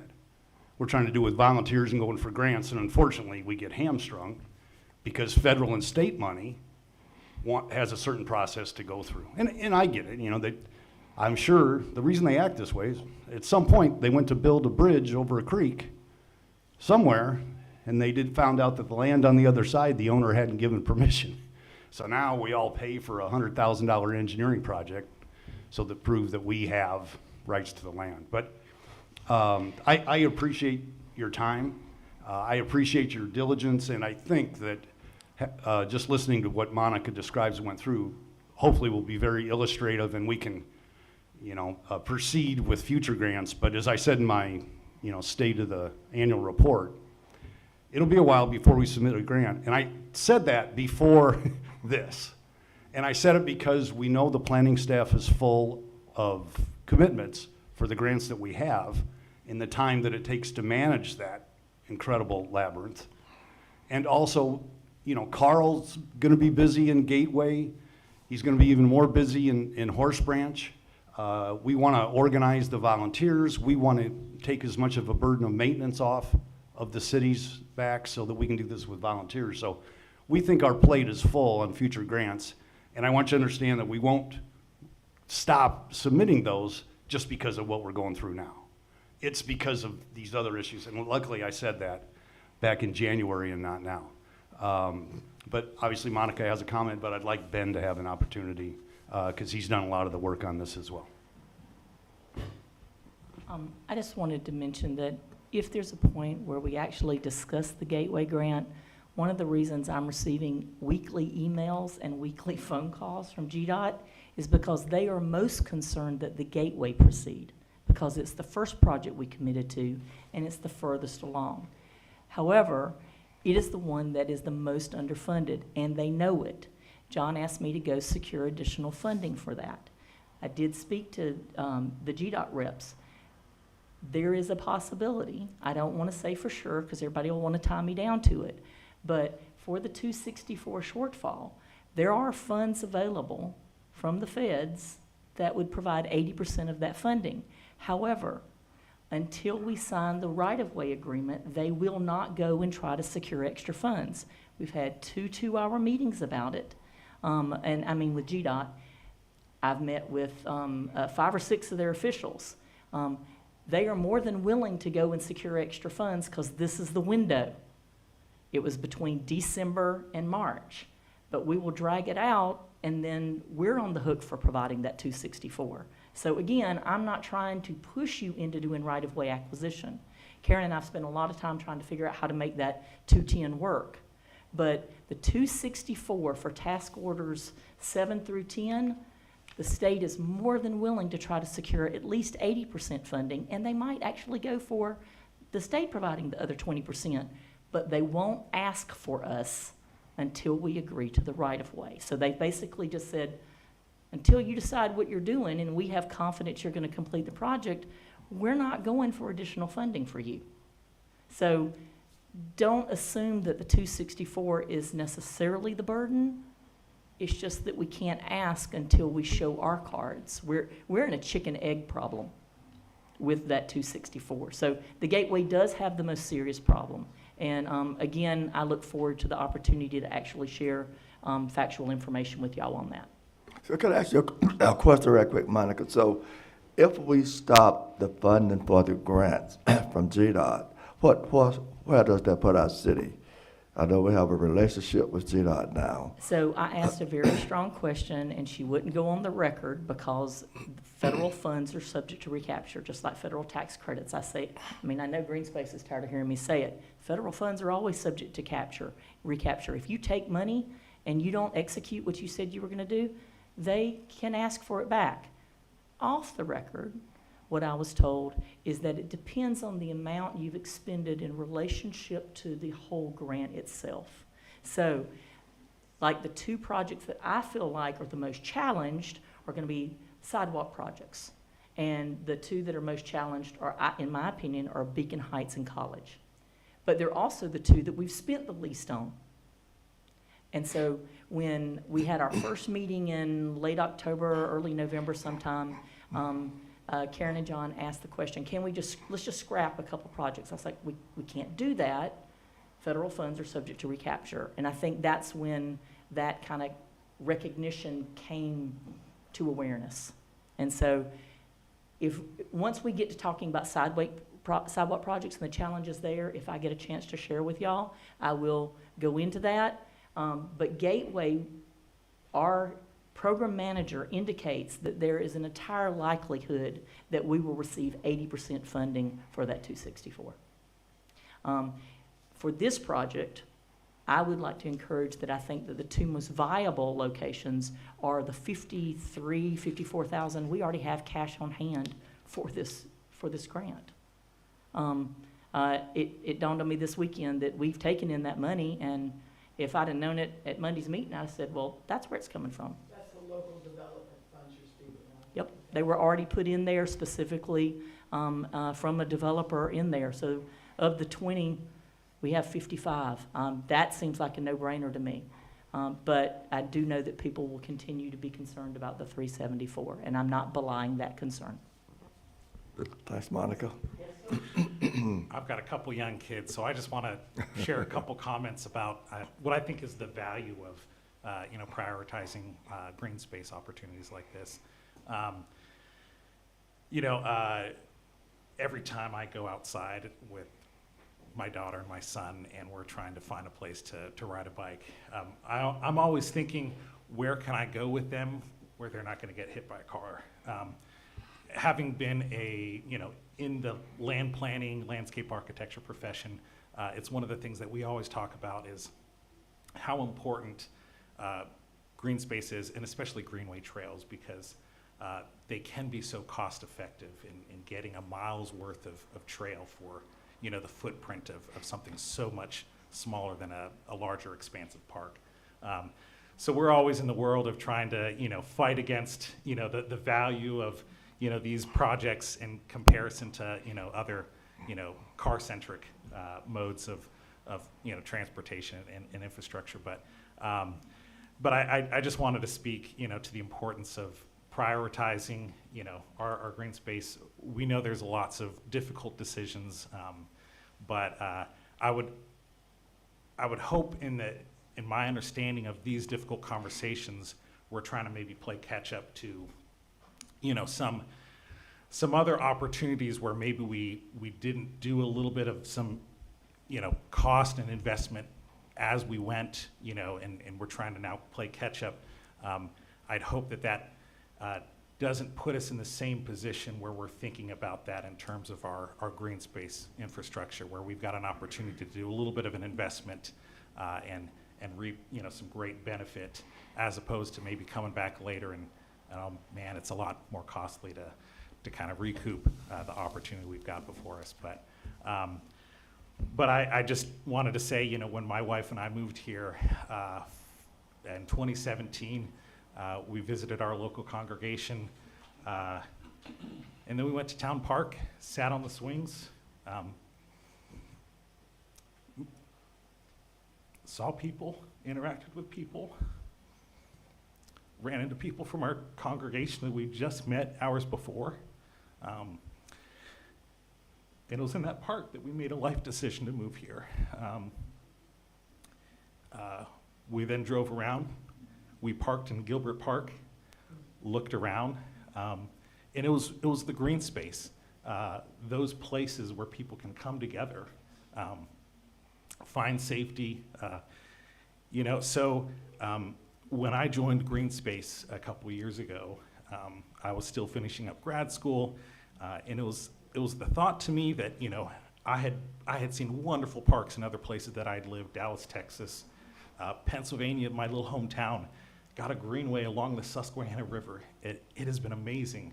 And other places that I've lived, when I moved here and thought, we're going to start a family here, we had just had a son born, and my wife questioned my bandwidth to volunteer on the Green Space Commission. I thought, well, I'd love to see the opportunity to build something for my kids' generation.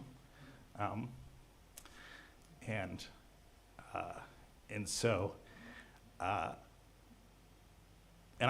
I'd hate to think that, well, maybe we at least are just planning for my grandkids' generation. So I just want to share that. I know it's hard for some of the parents with young children to come to some of these meetings.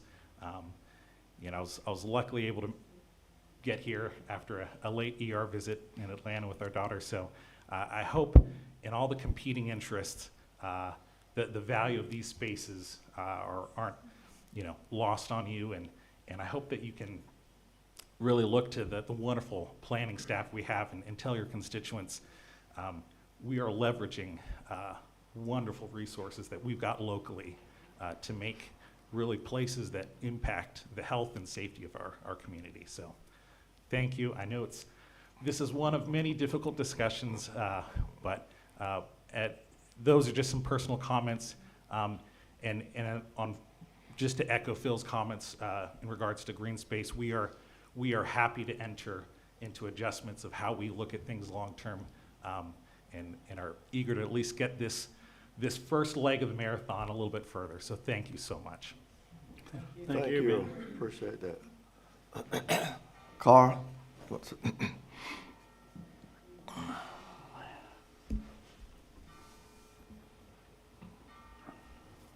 Thank you, Ben. Ben inspired me to go ahead and talk a little bit too, because I've had deep involvement with the trails here. I think it was, Monica, maybe you could correct me, but maybe 8 years ago, she called me in and said we have like a generational opportunity with these parcels coming together to do something profound to preserve these natural habitats from development, but also create a recreational resource that would benefit the community, tie neighborhoods together, and provide alternate transportation. And since then, Beth likes to joke and say it's the trails in green space saved our marriage. Because when I retired from teaching, I spent hours almost every day out clearing the routes that we had laid out, exploring for new opportunities for route improvements, and so on. So I've got a lot invested, a lot of calluses and sore back and so forth from the work on the trail, but it's been a real joy. And seeing kids out there, without a trail, who've wandered in from the neighborhoods to go to the creek, to play in the woods, using their phones to make videos for their classrooms, or I was down here at the creek that's right down on Jefferson Street here. We call it President's Trail. And there were 5 kids playing in the creek together and just having a great time. And I said, hey, y'all know who used to play in this swimming hole right here? Our mayor, Fred Pearman. So I think I heard that story from you in front of David Burke. Kids getting outside is so critical, and it's, it's such a wonderful commitment. Ben talks about his children, and I think we can all think of our children or our neighbors' children in this realm. As a retired school teacher, I love seeing kids out in nature and enjoying that. And I hope we can work through this tough patch, because I think it's still, a huge opportunity that I'm excited about, especially with the new school going in. If we get our plan to meld with what they build there at the school in terms of the trail access and their traffic flow patterns, we come up with a much more acceptable end result, a product we can all be proud of that will be here for generations. And there might even, I think, be some savings there in construction costs. If we can interface with what they're doing, maybe we cut down on the linear footage that our construction estimates were based on. And there are several other route improvements that could bring down those construction costs a little bit. But I hope we can move forward, because this is a huge opportunity, and I've got a lot invested in it personally. Thank you. Thank you so much. Appreciate that. Thanks for all the comments. Comments from the public. May I? Sure. May I, Mr. Mayor? Sure, go ahead.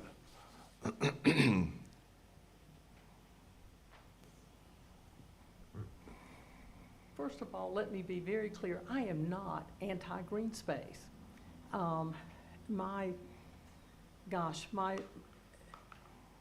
When I was very young, and my son, who's now 46, was 5 years old, our house backed up to a wooded area with a little creek in it.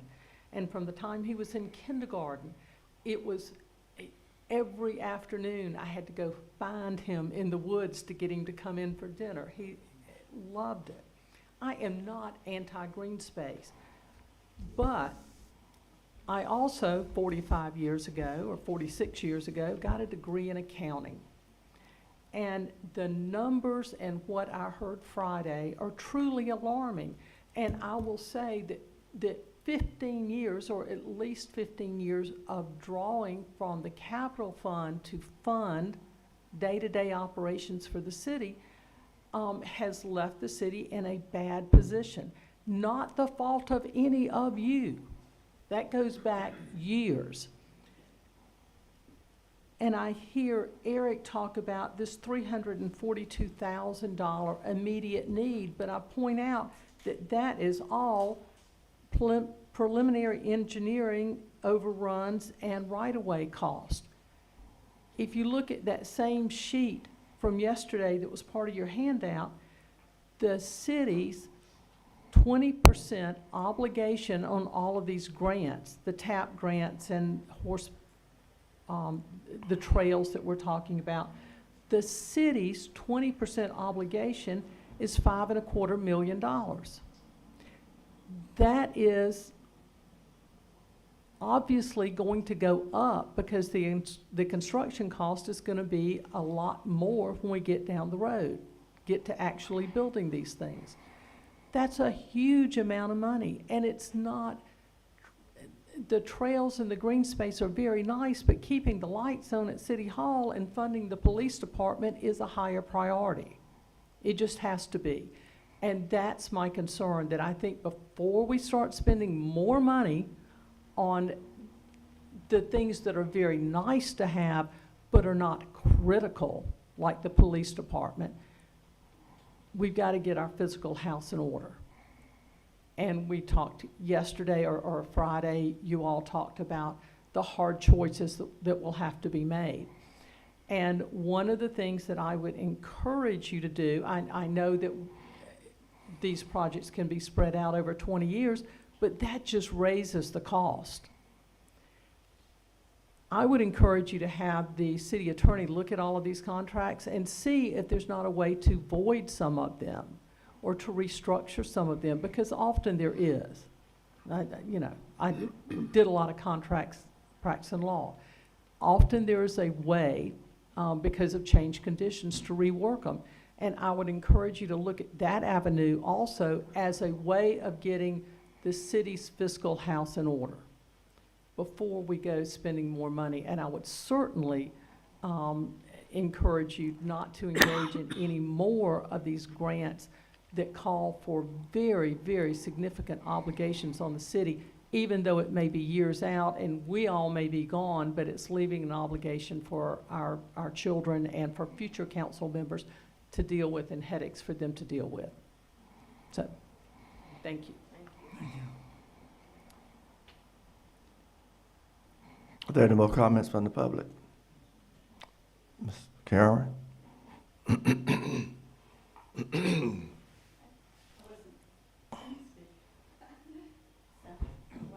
this is all ad lib and off the cuff.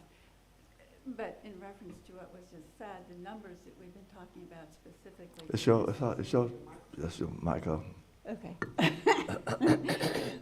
Those numbers that we were just mentioned, I'm looking very specifically at this particular grant, the Horse Branch, and I'm looking at the amount that we leverage in terms of what we're getting, and I'm looking at what GDOT is providing now that will go elsewhere if we don't move forward with this, and that's gone. And I also was teary at hearing about, very personal when you talked about family and children and what that means. I'm also looking at and had been thinking of what this means for the future when you put something like this in play.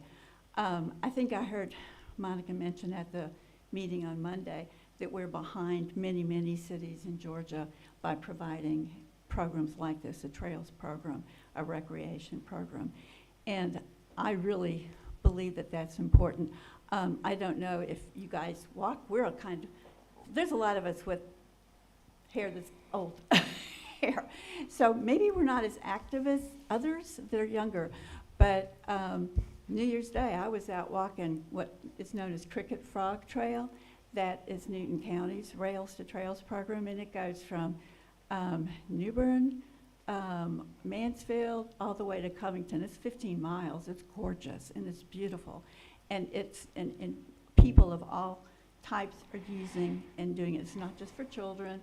It's just a wonderful, wonderful thing. And we have to drive like 30 minutes to go out and enjoy this trail when we have all the parcels and all the things and so much of that funding in place. And I don't care. We'll probably not be around to enjoy that, but to think that if we can put this in place now over hopefully not 20 years, but get it going and moving, that's going to also be something that will create a reason for people to choose to move here and not to one of the other communities that's surrounding us. We want Madison to be viable and beautiful, and citizens put lots of money into funding things, school systems and hospital, recreation. We've got so many lovely things, but I think as we age out and young people age in, they're going to have those expectations of these things that are important to them. Recreation, trails system, especially one that is connected as it does through the city areas and into by the school system would be very, very important. I think understanding and hearing about all the issues and problems that you have with funding, granted, you have hard decisions to make, but this one seems to be one of the easier ones to make because we've already been given some good suggestions on finding those funds. We have the length of time to finish paying those off. The crunch that we're facing today, y'all are going to be working really, really hard. So 5 years from now, it's not going to be there. And we won't be able to go back. That's it. Thank you so much, Karen. I appreciate those comments. Mary?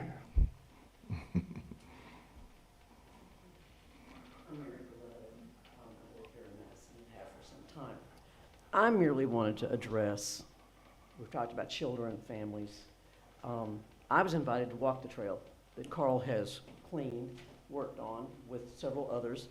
And it was, what do you call, what part of that do you call that? Forest Branch Trail. It's fabulous. It is unbelievable. I walked through with them telling about the history of Madison and what that water did and what that creek did and where the land was and what had happened. And it was gorgeous to look at. So, not a kid, I'm a local, got to walk it by invitation. I totally support this project, totally. It is long-term, too much time, too much money has gone into it to say, well, I understand budget, I have one too, just like everybody else. You only have money that you can spend. Sounds like this has been slated for a long time. And, can you really go back and say, oh, well, can't do that now? Maybe reevaluate somewhere else and let this $20,000 be the icing that puts this together and puts us on the map. I agree with Karen completely. There are any of the progressive surrounding neighborhoods, they got this outdoor space. They're doing stuff outside like crazy. They got place for bikes, place for walking, place for kids, place for kids, a place for kids. They got to see this green space and get out from behind the cameras, the phones and the iPads and stuff. So thank you for your time. Thank you. So it's back to our council for a final vote. And I hope we make the right decision. I would just say this, Bess, I would just say this. If $20,000 was going to break our city this morning, we would be putting a lock on City Hall doors. We really would. We'd be putting a lock on City Hall doors if $20,000 was going to break our city this morning. Betsy. If I may, and I appreciate Eric pointing out the 300,000 plus obligations, but I feel like today, we're only talking about 20 grand. We're not talking about any of that. I think all of these obligations that we're gonna have to make decisions on have to be made piece by piece. I mean, we can't just look at the big bucket and go, throw it out, because there's so much to be considered, there's so much, and I'm willing to do the work, I'm willing to say, no way, we can't do that. But today, we are only talking about 20,000 that needs to come up with in next 2 years. We have a lot of options for it, including a commitment of a donation, not a commitment, but a suggestion of a donation. If we got stuck down the road, I'm sure there's a group, there's a number of us that'd be willing to come together and raise the funds for that. Absolutely. I don't think this is gonna tie our hands or cause any problem for the city. And I appreciate our city manager and his effort and his concern and his passion to make sure we get back on track, and I can't wait to see, and I know we're gonna have to tighten our belts, and I know it's gonna be tough for us, it's gonna be tough for our citizens, it's gonna be tough all the way around in the next few years just to get everything pulled back and where it belongs. But today, I don't think this is the keystone to all of that. I feel like this is really important. I feel like a lot of work goes into it. I mean, at the end of the day, 20 grand is just not even a thing, and I'm certain we can come up with that money even if the city down the road in 2 years or less than 2 years just doesn't have it. Right. We can make that money appear. So again, I think we need to look at each one piece by piece. Today, we're looking at this component, and I agree with you, Mayor. I'm willing to say, I think we're gonna be okay with this one. I like the idea that this simple minor commitment today could get us a lot more coming in, but we can't, as Monica's pointed out, we're not gonna know what's gonna come up next for us until we put this piece in place. I say, let's put this piece in place and see how the rest of it pays out. It's just like already having taken so much time in doing this, I mean, there is some advantage to that since the state came in and the feds came in and gave us the rest of the money for it. I mean, we can't leave this on the table personally, so. Thank you, Mayor. Thank you. So all we need is a motion and a second to move forward. I would want to make a comment. Go ahead. as well. I have never been as confused about an issue in my entire life. And I'm sitting here listening to some people that I really respect. And I think you make some great points. And the whole issue of the kinds of decisions that we're making for our children and our children's children really speaks to me. And our financial issues, on the other hand, it's like have you ever been in a situation where both sides were right? I mean, Or both sides were wrong. Yeah, yes, maybe this is one of those cases. But I'm confused about one thing, Monica, and a comment that you made about, I think it was number 11 on your list, where you were talking about the donor, the potential donor, and you said, sorry. Don't hold your breath, breathe. When you talked about moral and ethical issues that were maybe tied to the receiving the money from the donor, I'm not quite sure. No, sir. I'm talking about a comment was relayed to me from the retreat that there were concerns expressed about the moral and ethical implications of accepting a grant to do PE and right-of-way and basically making it project or shovel-ready. That is common practice by planners and engineers. Mm-hmm. And so my comment was to say that I don't believe that was an adequate representation of cities when they obligate to take on projects to have them ready to go when federal funds exist. Number 11, let me go to that if I can. The two things that I pointed out that I think are the easiest and the fastest are number 8 and number 11. But honestly, I don't think we should take the first dollar from a donor Absolutely. until we've No. used the 53,000 we have cash on hand. That's right. I think that's, you want to talk about morally and ethically irresponsible? Taking a donor's money when we have the money, I find that Absolutely. So I would direct us to those LDF funds first, and then Karen and I are going to meet this afternoon at 1 and go over what's left in the LDF already from previous contributions, look at how much that would leave after the right-of-way agreement, if y'all so choose to do PFA and right-of-way. And then I think the next source of funds I would concentrate on is selling the TDRs so that you'd have another 50. I think that we can cut that 374 in half in about 6 months. And that would be in advance of the 20 years that you might have to do it.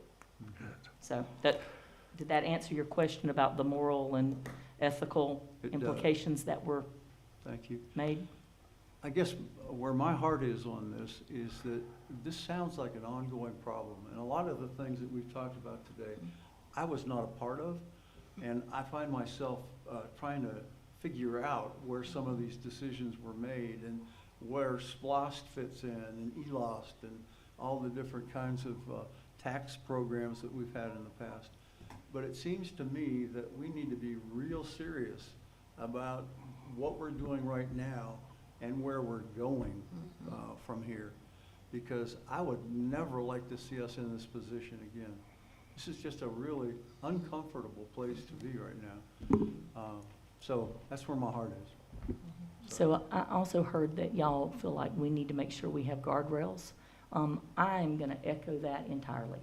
And the reason I'd like to echo that is I think the guardrails are necessary to actually protect staff as well. All right, thank you. You know, I'm sorry, if I might, one Go more ahead. thing.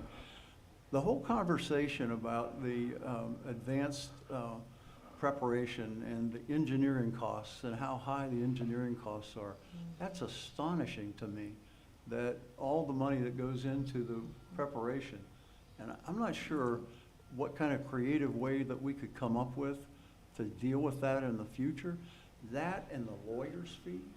I mean, I'm sitting and listening to people talk about AI, and they're talking about attorneys being one of the things that might be threatened by AI. Maybe there are ways that we can develop a process that involves creative ways to create maybe the documents that we need to sign and the documents that are a part of this whole process. Right. So what I can say is I've done the training on the right-of-way. We did that with the CDBG grant. I was responsible for procuring all the CDBG. I think there was like 19 parcels. So I am familiar with right-of-way when we use federal funds. So it is a fairly simple but fairly intense process, and it depends how many people are uncooperative. In this scenario and the gateway, I don't think we're going to have a lot of uncooperative people. Those are the two that are at least risk for right-of-way.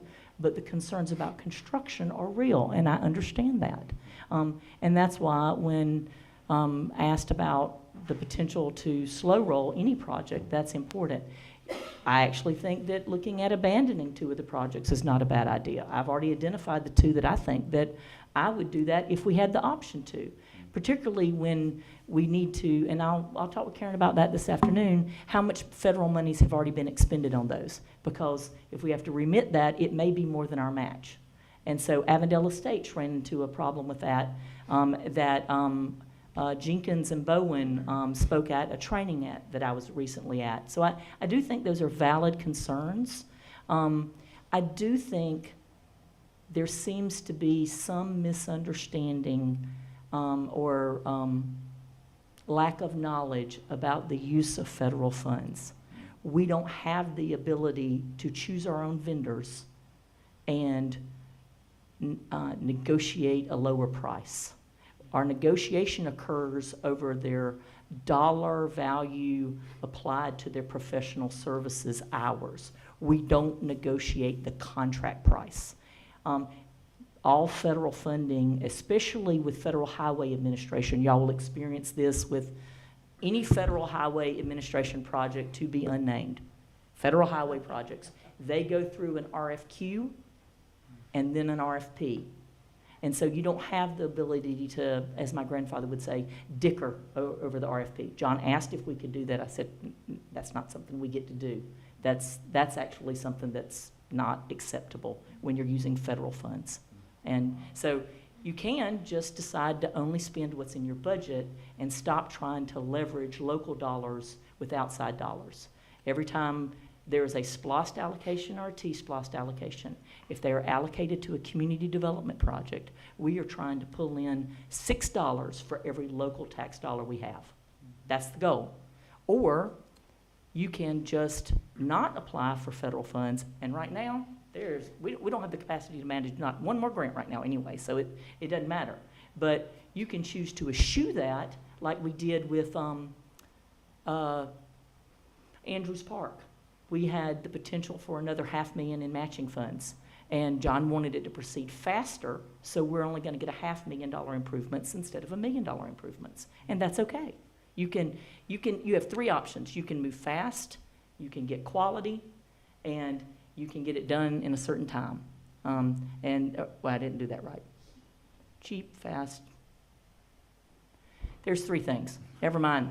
Brain fog. So anyway, you can get two of the three, and we've gone over this with Ren. You can't get all three.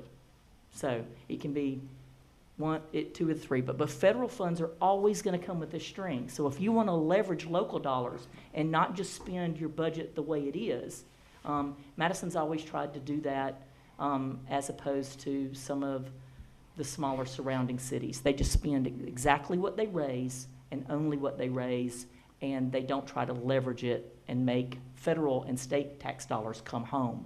So that is your choice because you choose, and you're the priority. Thanks, Monica. Appreciate you. And that really wasn't meant to be a lecture. It's just meant to say that y'all are in control of that. Not me. Don't go anywhere, Monica. I had a question for Monica, but I thought it might be helpful I'm just going to say that. for you, for the council too. People at home can't hear you.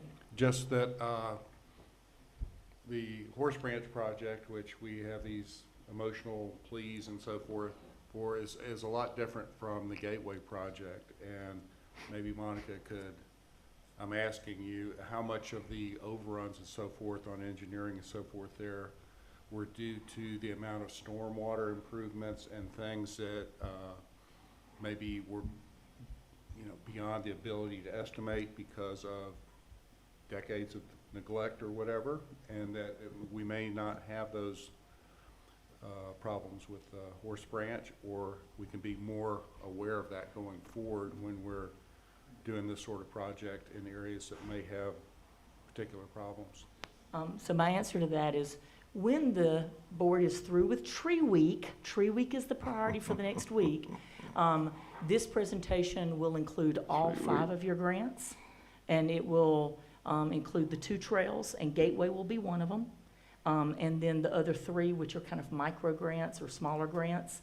I'm going to make sure that I go over all of those with Karen to make sure that I understand where the shortfall or where budgeting doesn't remain anymore to do those, where the problems are. And if you would like to invite me back to hear facts regarding those, I'm happy to come back. And I don't think that dipping too far in Gateway is a good idea right now. It is the one that has a problem, and the problem is because the succinct version is it was awarded so far in advance of the high climb in construction prices. Yeah. Thanks, Monica. Yes, Thanks, sir. Carl. Appreciate that. May I So go we're back now in my ready for a chair? motion and second to move forward with this. Mr. Mayor, may I ask may I ask Karen Stapp to come forth and just give us some information financially? Because I love trails. I definitely grew up without cell phones and technology. So I am one that really adores parks, but we still need to make sure that we're doing what's within our budget. We need to take care of taxpayers' money as well. So I would like to hear from Karen. I wasn't prepared, I guess, for this much this morning. And of course, Monica and y'all saw I was having a sidebar with her. We have been meeting and trying to look at the cost overrun on the grants overall. But speaking to the Horse Branch, yes, the 20,000 and the cash flow issue, I feel can be found and mitigated as far as the cash flow on this grant. It's the 800,000 for 100%. I think is can't get any better than 100% of financing. But I think that Monica and I will come up with a solution for the 20,000. And of course, it's not immediate. It is within the next couple of years. Excellent. Now the other, we'll continue to work on. that. Yeah. Yeah. Thank you so much, And Karen. as I think I said earlier, I feel like we sort of need to move this to put it in the category of the other projects. So in the next month or two, we can prioritize there. But if we don't pass this today, it pretty much kills the whole Right. project. So I think we need to, personally, I think we need to move into that category so that we can equally measure Horace Branch against the other projects and determine which we can delay, which we can curtail, which we can come up with more than the 12 suggested ideas of where to fund that money. But at this point, I tend to agree with Betsy that we need to. Yes, We and need to do it on- understand it, even though it is years, the full cost of the Yeah. project to completion. Yeah, no one is under the illusion that 20 grand is gonna build that Right. trail. And we appreciate you and Monica working Yeah. together on this, so when you come back, you know, everything will be, you have a plan for us, and that's what we Monica and I need. will hopefully put together a plan and, Yeah. then of course review it with the city manager and then bring it That'd be forward. great. Thank you. Thank you. Sure. No. One last item, just to address Ms. Murray's concerns. The city attorney was given access to the audit file where all the files exist for him to be able to examine contracts, award letters, supplemental funding award letters, P6 schedules, and PSRs, which are both the two documents from. So he just received a link to the audit files that I prepared for Karen. So he's got access to all of it. Good. Thank you. So now, we're back to our council for a vote. I move that we accept this grant and the commitment of $20,000. There any more discussions? I'm sorry. What's language? Might I encourage you to reframe that? Just It's tell me the- what I'm, It's the project framework agreement. Yes, so we need what the Oh. council's being asked to commit to at this point is to sign the project framework agreement, because you've already accepted the grant. right, um, okay. But the project framework agreement would accept both funding and supplemental funding. The 20,000 is tied to the right-of-way agreement, and that is not on the table for another 2 years. Now, Okay. should you feel bouncy and want to go ahead and do that so that we would lock that down in our funds and it not get reallocated somewhere, I'd be happy to have you do that, but you don't have that document in front of you, so your attorney and your manager would I frown on understand. that. So Yes, I would not. if you could frame it so that, I move that we accept the project framework agreement and authorize the mayor to sign it. and authorize the mayor to sign it. Second the motion. Are there any more discussion? All in favor, show of hands. Opposed is none. Thank the council members. And I personally want to thank our Green Space Commission for what you do for our city. And we thank Monica. Thank you so much. And each of you for your comments. Thank you for being here this morning. Now, if I could get a motion to go into executive session to discuss personnel. Second. Are there any more discussion? All in favor, show of hands. Opposed is none. We'll give you a 5-minute